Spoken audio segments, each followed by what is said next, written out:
तुम मायके ना आना लाडो, एक दिल छू लेने वाली कहानी। Hello mummy. सुबह सुबह लैंडलाइन की घंटी टनटनाई। रमा जी ने रिसीवर क्रेडल से उठाकर कान से लगाया तो बेटी रुचि की आवाज़ कान में पड़ी।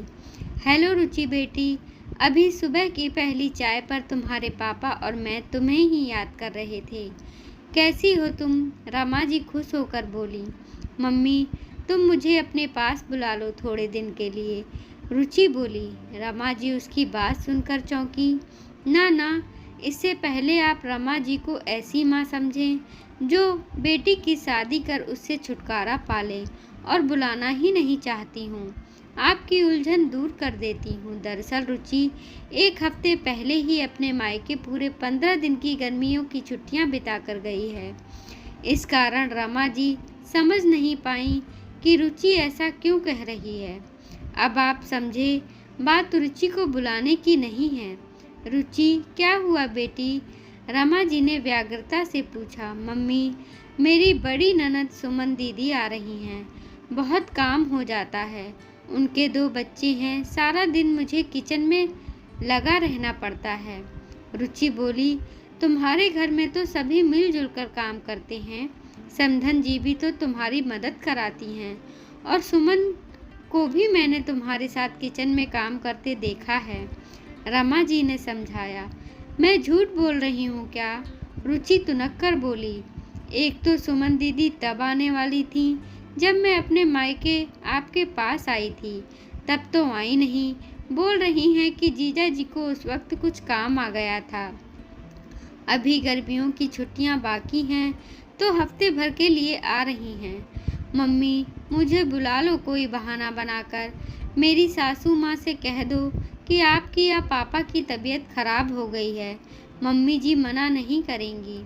मुझसे काम वाम नहीं होगा किसी का, रुचि बोलती गई। रमा जी रुचि के विचार जानकर हतप्रभ रह गईं। रुचि के सास ससुर उसको अपनी बेटी के समान रखते थे।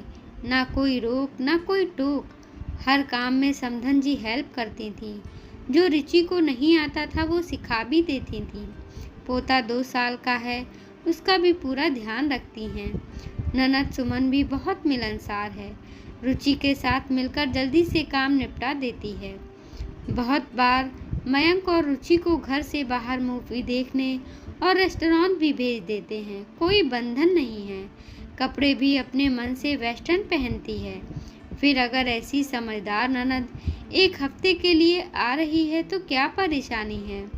रमा जी को पता चल गया कि रुचि को एहसास कराना होगा कि वह ठीक नहीं कर रही है।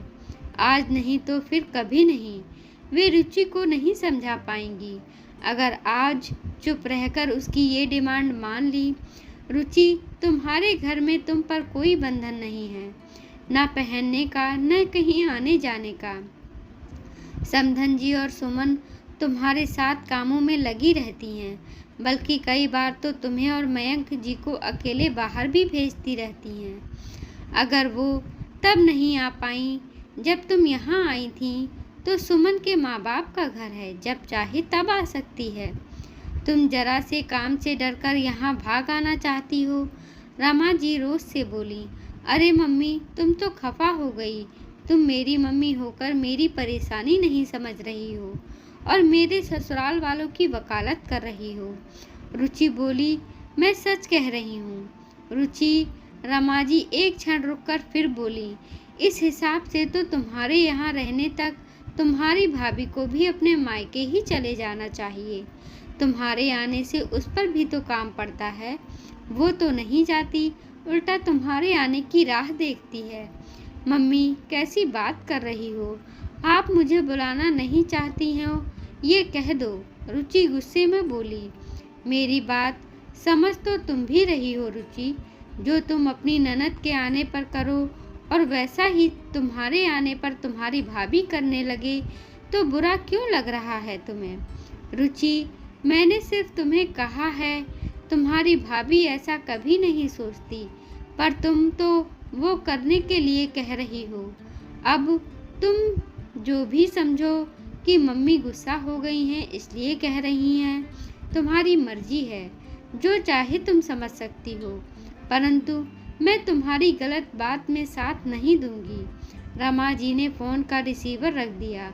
रुचि को भली भांति माँ का संदेश मिल गया कि आज मम्मी वास्तव में उससे खफा हो गई हैं। माँ के स्वयं से नाराज होने से एकमात्र वह घबरा गई। अपनी मम्मी की कही बातों को आत्मसात किया। कुछ देर सोचने के बाद रुचि ने फिर फोन मिलाया। रमा जी ने ही फोन उठाया। हेलो मम्मी, थैंक यू, आज आपने मुझे सही रास्ता दिखा दिया। अच्छा किया जो मेरी अनुचित मांग नहीं मानी। आप मुझे फटाफट मसूर की दाल के गुल्ले और पापड़ की सब्जी की रेसिपी बता दो। मैं ये दोनों बनाऊंगी, हमारे यहाँ ये नहीं बनती हैं। तो नई डिश हो जाएगी दीदी के आने पर, रुचि ने कहा। रमा जी ने फ़ोन पर ही दोनों की रेसिपी उसको लिखवा दी। अच्छा मम्मी, अब तो आप मुझसे नाराज़ नहीं हो? रुचि ने पूछा। बेटी, माँ कभी बच्चों से दिल से खफा नहीं होते, पर सही गलत बताने के लिए नाराज़गी दिखानी पड़ती है। रमा जी ने हंसते हुए कहा, अगली छुट्टियों में तुम्हारा बेसब्री से इंतज़ार रहेगा। रमा जी ने रुचि को लाड़ से कहा। रमा जी ने उम्र भर के तजुर्बे से बेटी की सोच को गलत दिशा में जाने से रोका। शायद माँ के पास बच्चों के लिए वो ऐसी टेलीपैथी है, एहसास है, जिससे वह बच्चों को सही पथ पर लाने में कामयाब हो जाती हैं। देखा आपने, माँ ने किस प्रकार बेटी को सही दिशा दिखाई। ऐसी उलझनें जिंदगी में आती रहती हैं। जब बच्चे गलत सही के फेर में उलझ जाते हैं, तब माँ ही खेवनहार बनकर उनकी नया पार लगाती है। बड़ी से बड़ी उलझनें सुलझा जाती हैं माँ के साथ से। आशा है आपको मेरी यह कहानी पसंद आई होगी। कृपया हमारे चैनल को लाइक, कमेंट, शेयर और सब्सक्राइब अवश्य कीजिए। आपकी प्रतिक्रिया का हमें इंतज़ार रहेगा। धन्यवाद।